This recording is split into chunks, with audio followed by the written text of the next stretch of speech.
School service কমিশনের চাকরি প্রার্থীদের জন্য এই মুহূর্তের নিয়োগের গুরুত্বপূর্ণ আপডেট। স্কুল সার্ভিস কমিশনের তরফ থেকে উত্তরপত্র প্রকাশিত হয়েছে এবং চূড়ান্ত যে উত্তরপত্র রয়েছে অর্থাৎ ফাইনাল অ্যান্সার কি তা কিন্তু দুর্গাপুজোর পরেই অর্থাৎ কালী পুজোর আগেই যে মাঝামাঝি সময় রয়েছে সেই সময়ই প্রকাশ করবে স্কুল সার্ভিস কমিশন। সেক্ষেত্রে আগামী মাসের অর্থাৎ অক্টোবর মাসের 10 থেকে 13 তারিখের মধ্যেই ফাইনাল অ্যান্সারকে প্রকাশ করার সম্ভাবনা উঠে এসেছে স্কুল সার্ভিস কমিশনের তরফ থেকে। তবে এরই মধ্যে ক্যাটাগরি প্রার্থীদের জন্য খারাপ খবর দিল স্কুল সার্ভিস কমিশন। কমিশনের তরফ থেকে আগেই জানানো হয়েছিল যে পরীক্ষার্থীদের জাতিগত শংসাপত্র আপলোড করা আবশ্যক। নির্ধারিত শেষ তারিখ ছিল 26শে সেপ্টেম্বর। তবে সেই সময়সীমা পার হলেও বহু পরীক্ষার্থী নথি জমা করতে পারেননি, এমনটাই জানিয়েছে স্কুল সার্ভিস কমিশন। আর এসএসসি এটাও জানিয়েছে যারা জাতিগত শংসাপত্র জমা করেননি তাদের আর সংরক্ষিত প্রার্থী হিসেবে ধরা হবে না, সেই পরীক্ষার্থীদের এবার থেকে গণ্য করা হবে জেনারেল প্রার্থী হিসাবে।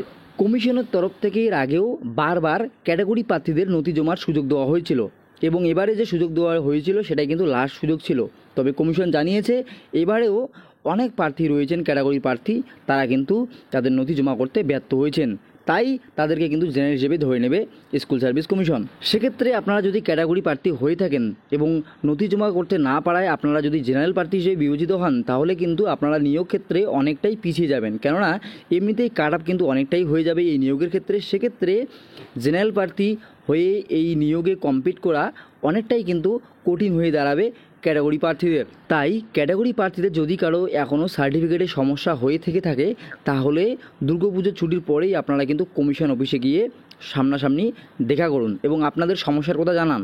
কমিশনের তরফ থেকে এই বিষয়ে অবশ্যই সমস্যার সমাধান করে দেওয়া হবে। তাই ক্যাটাগরি প্রার্থীরা খুব বেশি চিন্তা না করে এর মধ্যে আপনারা আপনাদের যাবতীয় ডকুমেন্ট ঠিক করে কমিশন অফিসে গিয়ে দেখা করুন এবং আপনাদের সমস্যার কথা জানান।